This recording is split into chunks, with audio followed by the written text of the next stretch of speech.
गणपते नमः। जैसा कि आप सभी जानते हैं, गणपति बप्पा हम सभी के घर में विराजित हो रहे हैं।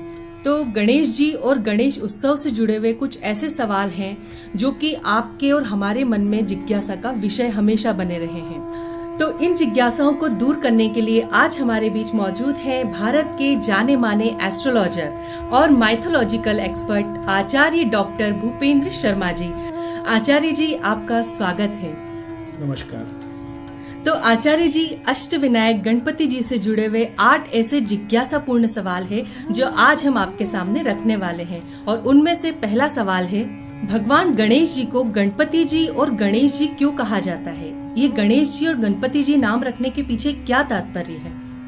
देखिए, गणपति और गणेश ये दो शब्दावली में दो चीज का बहुत महत्वपूर्ण ध्यान दिया गया है। गणपति यानी गणों के पति। हमारे जीवन में भगवान शंकर के कई गण हुए। गण मतलब पार्षद, यानी कोई भी व्यक्ति के समस्त कर्म करने के कार्यों के अलग अलग विभागों के विभागाध्यक्ष को गण कहते हैं। और गणपति जो है वो सारे गणों के पति यानी स्वामी कहलाते हैं, इसलिए उनका नाम एक गणपति है। दूसरा गणेश, गण धन ईश, यानी जो गण हैं, समस्त जीव हम गण हैं, जैसे मनुष्य गण, देव गण, राक्षस गण, ऐसे जितने भी प्रकार के गण होते हैं उन समस्त गणों के देवता यानी ईश्वर के रूप में गणेश है, इसलिए इनको गणपति और गणेश कहा जाता है। अच्छा आचार्य जी, हमें ये तो पता चला कि गणेश जी को गणेश और गणपति क्यों कहा जाता है। अब हमें ये बताइए कि गणेश जी का स्वरूप हाथी के समान क्यों है? देखिए, एक बहुत पुरानी कथा है। भगवान शंकर जो है माता पार्वती से मिलने के लिए जाते हैं और माता पार्वती स्नान करने के लिए जाती है, लेकिन उससे पूर्व वो अपने उपटन के द्वारा एक मूर्ति का निर्माण करती हैं और वो बाल्य रूप में रहते हैं। उसे अपना गण यानी सुरक्षा गार्ड बनाकर माता पार्वती अपने द्वार पे खड़ा कर देती है और कहती है कि मेरी अनुमति के बिना किसी को भी अंदर मत आने देना। उन्हें पता नहीं था कि उनके पिता के रूप में भगवान शंकर हैं, लेकिन उन्होंने भी उनको भी अंदर नहीं जाने दिया। और इसी बात को लेकर भगवान शंकर और उनके समस्त गणों से उनका बहुत बड़ा युद्ध चला, लेकिन युद्ध के उपरांत भगवान शंकर को उस युद्ध में आना पड़ा और अंतिम में उनको अपने शस्त्रघात के रूप में अपना त्रिशूल चलाना पड़ा और गणपति जी की जो मूर्ति थी, मुख जो था वो मुख खंडित हो गया। तत्पश्चात जब माता बहुत योग करने लगी, क्रोध करने लगी, तो उनकी जिद के अनुसार भगवान भोलेनाथ ने उनको कहा, अपने नंदी को कहा कि जाके एक पश्चिम की दिशा में जो भी आपको सर्वप्रथम आपको मिलता है उसका आप शीश ले आइए। तो सर्वप्रथम हाथी के बच्चे का शीश मिला और वो शीश गणपति जी के मुख पर यानी उनकी जो धड़ था उस धड़ पे उसको लगाया गया। तब से वो गणपति यानी हाथी के रूप में उनकी जो है प्रतिमा देखी जाती है, उनका स्वरूप देखा जाता है और गणपति जी इस प्रकार से हाथी के रूप में, गज रूप में जो है प्रसिद्ध हो गए।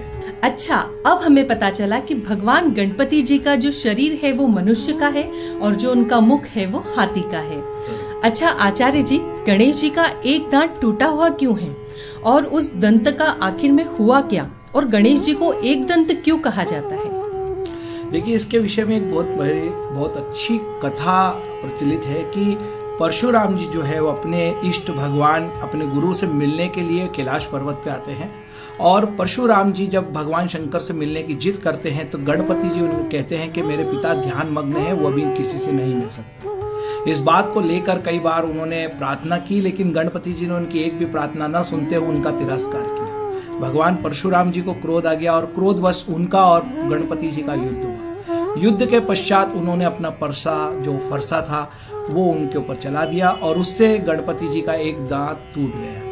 उस दांत को जब भगवान शंकर के द्वारा बताया गया कि इस दांत को तुम संभाल के रखना, भविष्य में इस दांत का बहुत ही महत्वपूर्ण कार्य होगा, उस दांत से ही उन्होंने गजमुख नाम का एक जो है दैत्य का जो है युद्ध जीता और उसी दांत से भगवान गणपति जी ने वेदव्यास व्यास जी के द्वारा श्री महाभारत का वर्णन यानी महाभारत को लिखा गया है अपनी नींव के रूप में, यानी अपनी जो है कलम बनाकर गणपति जी ने उससे ही महाभारत को लिखा गया है। तो इसलिए उस दांत का बहुत महत्वपूर्ण उल्लेख बताया गया है।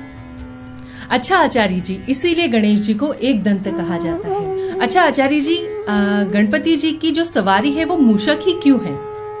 देखिए, इसके बारे में ये पुराणों में कथा बताई गई है कि एक गजमुख नाम का एक दैत्य हुआ करता था, जिसने बहुत आतिताई मचाई थी। वो सभी परेशान देवता जो थे वो भगवान ब्रह्मदेव के पास जाते और ब्रह्मदेव उनको गणपति जी के पास भेजते और गणपति जी उस दैत्य का जो है संहार करने के लिए, उसको नियंत्रित करने के लिए युद्ध के पर जाते हैं। युद्ध करने के पश्चात जब वो बहुत तरह से परेशान हो जाता है दैत्य, तब वो अपने प्राण बचाने के लिए भागने की स्थिति में आ जाता है और भागते भागते गणपति जी अपने पाश को फेंक कर उसको नियंत्रित करते हैं, उसको बांध लेते हैं और जब जाके वो अपने प्राण की भिक्षा मांगते हुए गणपति जी को कहता है कि मैं आपसे आज से आपकी शरण में हूँ। इसलिए गणपति जी ने अपना वाहन के रूप में उस दैत्य को मूषक बनाकर अपने वाहन के रूप में उसका उपयोग किया है। ऐसे करके मूषक जो है गणपति जी का जब से वाहन बन चुका है। अच्छा, तो अब आचार्य जी ये बताइए कि गणेश जी के परिवार में कौन कौन है? गणपति जी का जो परिवार है, भगवान शंकर, माता और पिता माता पार्वती जो बताए गए हैं। गणपति जी की 2 पत्नियां हैं, रिद्धि और सिद्धि। ये अधिक से अधिक लोगों को जानकारी है, लेकिन कुछ लोगों को ये जानकारी नहीं कि गणपति जी की उसके अतिरिक्त भी 3 और पत्नियां थी, तुष्टि, पुष्टि और श्री कन्या। ये 3 पत्नियां भगवान गणपति जी की और अतिरिक्त 3 पत्नियां कहलाई है, लेकिन प्रमुख 2 पत्नियों का उल्लेख बताया गया है और वो 2 पत्नियां जो थी उनके द्वारा 2 पुत्र उत्पन्न हुए हैं जिन्हें शुभ और लाभ कहते हैं और उनके 2 पुत्र हुए हैं अमोद और प्रमोद। और गणपति जी की एक पुत्री भी थी जिसे हम संतोषी के रूप में मानते हैं और हमारे अवंतिका नगरी के अंदर गणपति जी संतोषी माता को अपनी गोद में बिठाकर पूरे भारत में केवल एकमात्र ऐसा मंदिर है जहां गणपति जी ने अपनी गोद में अपनी पुत्री संतोषी माता को अपनी गोद में बिठा रखा है। इस प्रकार से गणपति जी के जो है परिवार का विस्तार हुआ और गणपति जी अपने भक्तों पर प्रसन्न होते हैं और गणपति जी के जो परिवार के लोग हैं वो भी अपने भक्तों का पूरा ध्यान रखते हैं। गुरुजी, एक सवाल और जिज्ञासा का विषय बना हुआ है कि गणेश जी को तुलसी क्यों नहीं चढ़ती? देखिए, गणपति जी को तुलसी क्यों नहीं चढ़ती, क्योंकि एक बाल्य काल की घटना है गणपति जी के संदर्भ में कि तुलसी एक छोटी कन्या थी और भगवान गणपति जी भी एक छोटे बालक के रूप में थे और दोनों एक दूसरे को परेशान करते थे। गणपति जी ने निर्णय किया था कि मैं कभी शादी नहीं करूंगा और इस कारण से वो हमेशा देवताओं की विवाह नहीं होने देते थे, बार बार देवताओं के विवाहों को खराब करते थे। जब भी कहीं विवाह की स्थिति बनती थी वो कहीं ना कहीं अपने मूषक को लेकर उस विवाह को खराब करने के लिए पहुंच जाते थे। लेकिन एक बार कन्या के रूप में जब तुलसी जी ने उनको अपने विवाह के लिए प्रस्तावना रखी, तब गणपति जी ने अपना विरोध व्यक्त करते हुए उनका निरादर कर दिया। इस क्रोध के कारण जो तुलसिया जी थी, तुलसा जी ने गणपति जी को श्राप दे दिया कि जो आप विवाह करने के लिए भाग रहे हैं, जाओ मैं आपको श्राप देती हूँ कि आपकी 2 या 2 से भी अधिक पत्नियां होंगी। तो इसीलिए गणपति जी की बताते हैं कि मूलतः 2 पत्नियां तो है, लेकिन 5 पत्नियां, जो कि कई बार कुछ पुराणों में 5 पत्नियों का भी वर्णन आता है। ऐसे करके गणपति जी का विवाह हुआ और उस श्राप के बदले गणपति जी ने भी तुलसा जी को श्राप दिया कि जाओ तुम्हारा विवाह किसी पत्थर से हुआ है और इसी तरह से एक दैत्य से होगा और दैत्य के बाद पत्थर से होगा। तो पहले जलंधर से यानी एक दैत्य से हुआ और उसके बाद में एक पत्थर के रूप से एक कृष्ण भगवान शालिग्राम से विवाह हुआ। इस तरह से गणपति जी को तुलसी पसंद नहीं है और तुलसी का जो पत्र है वो भी गणपति जी को पूजन आदि या भोग आदि में नहीं चढ़ाया जाता। अच्छा आचार्य जी, अब आप हमें ये बताइए कि गणेश उत्सव क्यों मनाया जाता है? देखिए, गणपति जी का जो गणेश उत्सव है वो भाद्रपद शुक्ल पक्ष की चतुर्थी का वर्णन बताया गया है शास्त्रों में। इस दिन गणपति जी की उत्पत्ति हुई थी और गणपति जी की उत्पत्ति के उपरांत जो 10 दिन तक का जो कार्यक्रम चलता है ये घटनाक्रम से संबंधित है कि 10 दिनों में भगवान गणपति जी को पूर्ण अपना स्वरूप प्राप्त हुआ था और इसी कारण से हमारे जीवन में गणपति उत्सव मनाया जाता है और 10 दिन तक हम गणपति जी के अलग अलग रूपों को हम पूछते हैं और गणपति जी के अलग अलग विषयों के द्वारा, अलग अलग वस्तुओं के द्वारा गणपति जी की हम सेवा करते हैं और गणपति जी को प्रसन्न करने की कोशिश करते हैं। अष्टविनायक के रूप में जो गणपति जी हमारे बताए गए हैं, उन पंचमुखी गणपति और अष्टविनायक गणपति, इन सारे गणपति को हम 8-10 दिनों तक पूजन करते हैं। इसके अतिरिक्त रिद्धि सिद्धि और लाभ शुभ के रूप में इन 2 दिन अतिरिक्त तो गणपति जी के साथ देते हैं। इस मिला के टोटल 10 दिन होते हैं। बताया जाता है कि देवताओं का 16 संस्कार नहीं होता है, देवताओं का केवल विसर्जन होता है, अंतिम संस्कार मनुष्य का होता है। तो देवताओं का जो विसर्जन होता है उसलिए आखिरी 10वें दिन गणपति जी का जल में विसर्जन होता है और जल के माध्यम से देवता अपने अपने लोक पर विगत करते हैं, अपने लोक पे गमन करते हैं और इस तरह से हमारी 10 दिन की भक्ति भगवान गणपति जी स्वीकार करके हमें आशीर्वाद प्रदान करते हैं और हमारे घर में धन धान्य ऐश्वर्य आदि का आशीर्वाद हमें प्राप्त होता है और फिर हमारा पूरा साल अच्छे से सुखमय बीतता है। नमो नारायण। अच्छा आचार्य जी, अब अंत में आप हमें इतना और बता दीजिए कि गणेश जी को क्या क्या अर्पण करना चाहिए जिससे वे प्रसन्न हो। देखिए, यूं तो गणपति जी इतने अच्छे भगवान हैं जो जल्द से जल्द प्रसन्न होते हैं। यानी भगवान शंकर का जो भोलापन है वो गणपति जी में बिल्कुल रूप से व्याप्त है और गणपति जी अपने भक्तों पर बहुत जल्दी प्रसन्न होने वाले देवता माने जाते हैं। गणपति जी को कुछ खास आवश्यकताएं या कुछ खास अपेक्षाएं नहीं रहती। गणपति जी जो है विशेष रूप से अपने भक्तों के प्रेम से प्रसन्न होते हैं, लेकिन कुछ चीज ऐसी होती है जो देवताओं को विशेष प्रिय होती है। ऐसे गणपति जी को 5 प्रिय वस्तु हैं। सबसे पहले तो मोदक अगर आप भोग लगाएंगे तो गणपति जल्दी प्रसन्न होंगे। दूसरे केले, अगर केले का भोग लगता है तो गणपति जी बहुत जल्दी प्रसन्न होकर आपको आशीर्वाद प्रदान करेंगे। तीसरा कनेर के फूल या शमी के फूल, गणपति जी को कनेर के फूल और शमी के फूल चढ़ाने के बाद गणपति जी बहुत प्रसन्न होते हैं। और चौथा, गणपति जी को अपने जीवन में दुर्वा यानी खाना पचाने के लिए दुर्वा बहुत महत्वपूर्ण बताई गई। गणपति जी को जब दुर्वा अर्पण करते हैं तो गणपति जी बहुत जल्दी इंसान के जीवन में अच्छे सुख और स्वास्थ्य की कामना आशीर्वाद प्रदान करते हैं और इंसान अच्छा सुख भोगता है। और इसके अतिरिक्त गणपति जी के जीवन में लाल प्रकार के वस्त्र, लाल प्रकार की सामग्रियों का जब अपन गणपति जी को अर्पण करते हैं तो गणपति जी अपने जीवन में अच्छा वैभवता ऐश्वर्यता आदि की प्राप्ति कराते हैं और हमारा जीवन सुखमय रिद्धि सिद्धि और लाभ शुभ के साथ बीतता है। नमो नारायण। गुरुजी, ये तो थे हमारे 8 प्रश्न जिनके जवाब आपने हमें दिए और बड़े अच्छे से हम सभी को समझाया।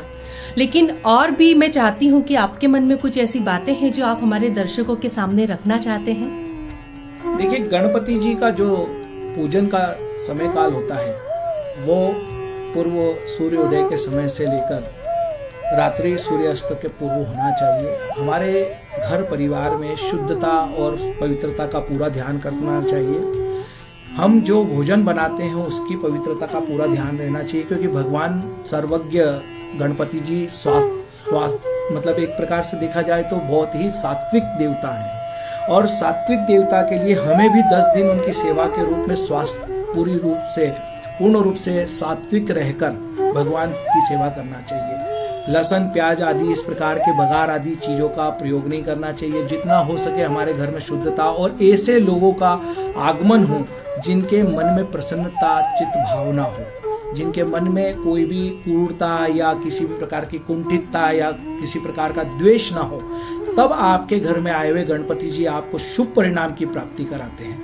लेकिन कुछ ऐसी स्थिति एनर्जी कॉन्सेप्ट आपके घर में बन जाती है, निगेटिविटीयाँ बन जाती है, कुछ अशुद्धता बन जाती है और उन अशुद्धताओं के साथ ही अगर आप सोचें कि गणपति जी आपके घर में शुभता और श्रेष्ठता प्रदान करें तो ये संभव नहीं होता। इसलिए आपको पवित्रता का पूर्ण रूप से ध्यान रखना है और अपने घर में सात्विक स्थितियों का ध्यान रखना है। फिर देखिए, गणपति जी आपके जीवन में शुभ लाभ अर्जित करेंगे और आपके जीवन रिद्धि सिद्धि से परिपक्व रहेगा। परमात्मा श्री गणपति जी महाराज और आपकी इष्ट देवी आपके जीवन में शुभता प्रदान करेगी और इन्हीं आशा और विश्वास के साथ मैं कामना करता हूं कि गणपति जी जो आ रहे हैं वो सभी आपके जीवन में शुभ और अच्छे परिणाम को प्राप्त कराएं। श्री गणपति जी महाराज की आपके पूरे परिवार को पूर्ण रूप से आशीर्वाद प्रदान हो, यही मेरी कामना है। इन्हीं कामनाओं के साथ मैं अपने वाणी को यहीं विराम देता हूं और मैं एक चीज जरूर कहना चाहता हूं अपने दर्शकों को कि जो भी आध्यात्म विषय हैं उन्हें बहुत अच्छे से और अच्छी तरीके से जांचना चाहिए, समझना चाहिए, क्योंकि हमारा जीवन सनातन से परे नहीं है। मनुष्य जीवन के लिए सनातन और धर्म को जानना बहुत ही खास आवश्यकता है। जिस तरह से हमारे भोजन की आवश्यकता है, ठीक उसी तरह से हमारे धर्म के बारे में जानकारियां भी हमारी आत्मा की भूख की तरह है और हमें उसकी भूख को भी पूरा करना चाहिए। इन आशा और विश्वास के साथ आप सभी को धन्यवाद व्यक्त करता हूँ। नमो नारायण। जय श्री राम। आज आचार्य डॉक्टर भूपेंद्र शर्मा जी से हमें कई सारे जिज्ञासा भरे प्रश्नों के उत्तर प्राप्त हुए और मैं धन्यवाद करना चाहूंगी आचार्य जी का। और इसी तरह के विषयों के साथ हम बार बार आप लोगों से सम्मुख होते रहेंगे। धन्यवाद।